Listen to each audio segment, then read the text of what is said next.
Hello friends, मैं बबीता आज एक थोड़ा सा ऐसा विषय लेकर आई हूँ जिसमें कि मन हुआ कि अपनी युवा होती हुई अपनी गर्ल्स को, लड़कियों को, कॉलेज जाती हुई स्टूडेंट्स को और नई पीढ़ी की लड़कियों को एक बात बताएं कि हमारी भारतीय संस्कृति क्या है और हम लोग किस तरह से जीवन को जी सकते हैं। और आजकल के जीवन में हम अपना नाम के साथ हम फन भी करें, मस्ती भी करें, पढ़ाई भी करें और एक गोल को सेट करें और लाइफ में जहाँ पहुँचना चाहते हैं वहाँ पहुँचें। और हम ओल्ड रहते हुए भी, हमारी जो जड़ें हैं, हमारी जो इंडियन कल्चर है उसमें रहते हुए भी हम लाइफ में बहुत कुछ पा सकते हैं।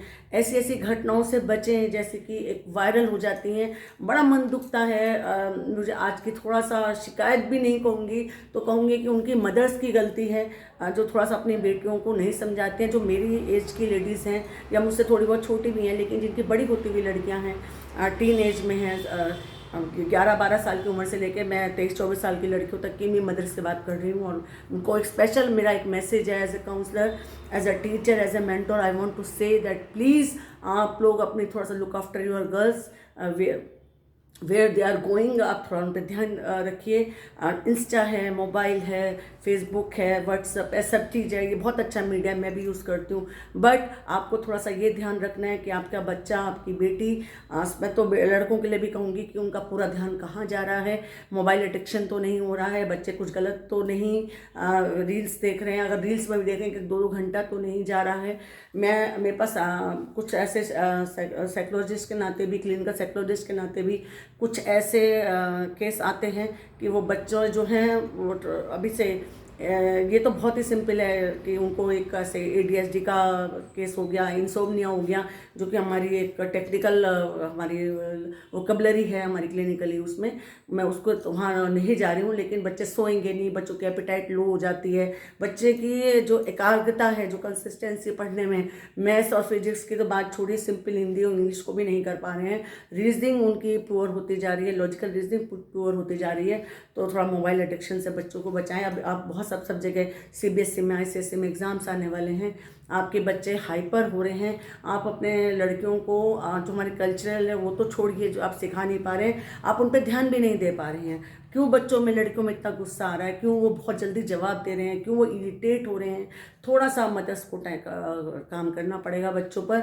और उसके बाद मैं एक थोड़ा सा अभी कल परसों की एक घटना पे भी मैं बात करूँगी कि हमें किसी का नाम नहीं लेना है, लेकिन एक बहुत बड़े गायक के द्वारा अगर मान लीजिए कोई घटना ऐसी होती है कि पब्लिक में वो लड़कियां उनको के साथ उनका कोई चीज़ अब चल रही है इस टाइम कि उन्होंने कैसे किसी लड़की के साथ, जो भी घटना आप सब लोग जानते हैं, जो मैं कहना चाह रही हूँ कि किस तरह से आप एक फिज़िकली आ जाते हैं क्योंकि आप ध्यान ही नहीं दे रहे हैं। क्योंकि कोई भी चीज़ हद से ज़्यादा अगर आप उस चीज़ में इन्वॉल्व हो गए तो वो चीज़ पब्लिक में आ जाती है। आप उस चीज़ में बहुत ज़्यादा घुस गए हैं, एक तरीके से आप अपनी मान मर्यादा को छोड़ के आप चल रहे हैं। 8-9-10 लड़कियां अगर आप किसी को बहुत ज़्यादा वो भी कर रही हैं कि आपको बहुत अच्छा लग रहा है गाना, तो आपको थोड़ी अपनी मर्यादा भी तो रखनी चाहिए।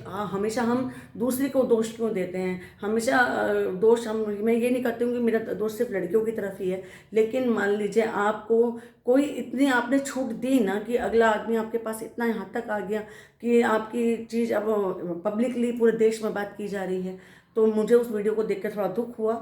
और मैं ये कहना चाहूँगी कि आप किसी पब्लिक गैदरिंग में जाते हैं, आपको कोई भी हीरो है, कोई भी वो है, लेकिन आपको ये चीज़ ध्यान देनी चाहिए कि कोई बहुत आपका कहते हैं ना, इनर हमारा एक ऑरा होता है, इनर सर्किल होता है। ये बहुत हमारी प्यार की चीज़ है कि हम किसी के साथ इंटीमेट हो रहे हैं, या मान लीजिए कोई आपका जिससे आपको प्यार है, वो एक अलग चीज़ है। लेकिन आप पब्लिक में जाकर कोई आपको छू रहा है, टच कर रहा है, that is the serious thing ना।